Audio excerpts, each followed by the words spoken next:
Good afternoon, ladies and gentlemen of the jury. My name is David Cunningham, and I'm the prosecutor for Stephen Avery in this case. I have called 4 witnesses to the stand to testify and explain why Mr. Avery has been wrongfully convicted. Ms. Janine Ravuz testified that the only DNA blood evidence that was tested was flawed.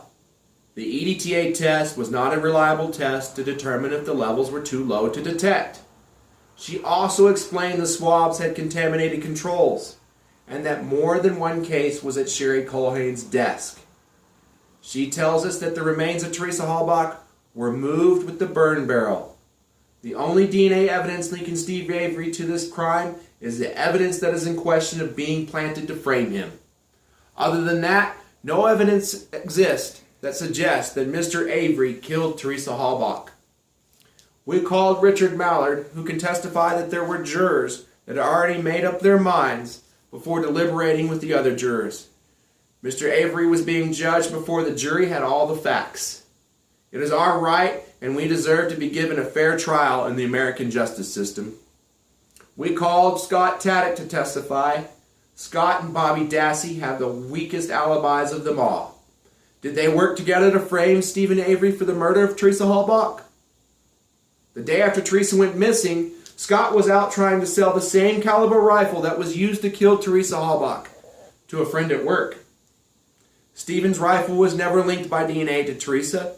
The investigators never thought twice to investigate these two guys any further. We called James Link, who admits to being in the evidence room numerous times, breaks a conflict of interest to search the Avery property. James Link is the real Link, planting blood from the evidence room on the key and in the RAV4. He admits to slipping past the sign-in sheet the day the RAV4 was found, giving him ample time to plant the evidence unattended. Ken Kratz confirms there was a conflict of interest between Manitowoc and Stephen Avery. He ignored the evidence that was flawed to wrongfully convict an innocent man, preventing bankruptcy for Manitowoc County and preventing Mr. Avery from becoming a millionaire. We ask that you reject the flawed evidence. Mr. Avery did not kill Teresa Halbach. He was set up. The investigators made no effort to investigate further. Rather, they wanted to stymie the $1 million lawsuit. The defense must be held accountable for their corrupt actions, which is why I ask that you find the defendant guilty of wrongfully convicting Stephen Avery for the murder of Teresa Halbach. Thank you.